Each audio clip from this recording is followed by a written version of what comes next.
নমস্কার, আপনারা দেখছেন ঘরোয়া রান্না। আজ আমি আপনাদের সাথে মালাই চমচম রেসিপি শেয়ার করব। দেখে নেওয়া যাক রেসিপি।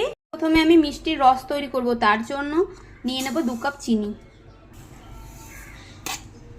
3টে এলাচ ফাটিয়ে দিয়ে দিলাম। ওই কাপেরই আমি নিয়ে নেব 4 কাপ জল।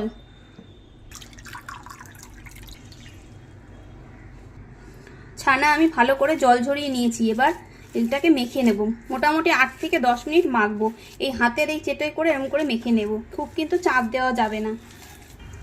ছানাটা এই যে আমি ভালো করে মেখে নিয়েছি। এবার এখান থেকে আমি মিষ্টিগুলোকে তৈরি করে নেব লেচি করে। তারপর এখান থেকে এই যে লম্বা করে হাতের সাহায্যে শেপ করে নেব। চমচম তো একটু লম্বা লম্বাই হয়। এরকম করে সব মিষ্টিগুলোকে তৈরি করে নেব। এইভাবে সব মিষ্টিগুলোকে তৈরি করে নিচ্ছি।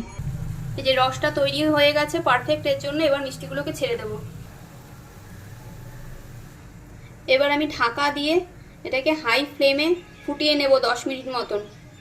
এবার ঢাকাটা খুলে দেখে নেব। দেখুন মিষ্টিগুলো ফুলে দ্বিগুণ হয়ে গেছে। এবার মিষ্টিগুলোকে একটু চামচের সাহায্যে আস্তে করে উল্টে দেব, দিয়ে আবারও মিডিয়াম ফ্লেমে একটু ফুটিয়ে নেব আরও 5 মিনিট মতো। এবার ওভেনটাকে আমি অফ করে রাখবো, মিষ্টিগুলোকে ঠান্ডা হতে দেব। এবার মালাইটা তৈরির জন্য দুধ বসিয়ে দিয়েছি। দুধটাকে ফুটিয়ে ফুটিয়ে মালাই তৈরি করে নেব। কিছুটা গুঁড়ো দুধ আমি গুলে নিয়েছি দুধের সাথে, এটা দিয়ে নেব ওর মধ্যে। এবার ক্রমশ এরকম নেড়ে চেড়ে মালাইটা তৈরি করে নেব।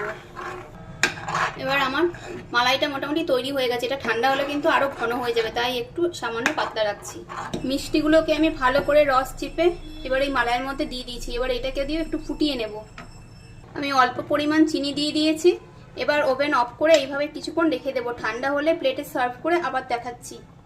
মিষ্টিগুলোকে এবার আমি প্লেটে সাজিয়ে তার ওপর দিয়ে একটু খোয়া ক্ষীর গ্রেট করে দিয়েছি, আর দিয়ে দিয়েছি ওপর থেকে কিছুটা চেরি। দেখলেন তো, খুব সহজেই তৈরি হয়ে গেল দোকানের মতন বাড়িতেই মালাই চমচম কি লট চমচম। রেসিপি দেখে ভালো লাগলে লাইক ও কমেন্ট করে পাশে থাকবেন। ধন্যবাদ।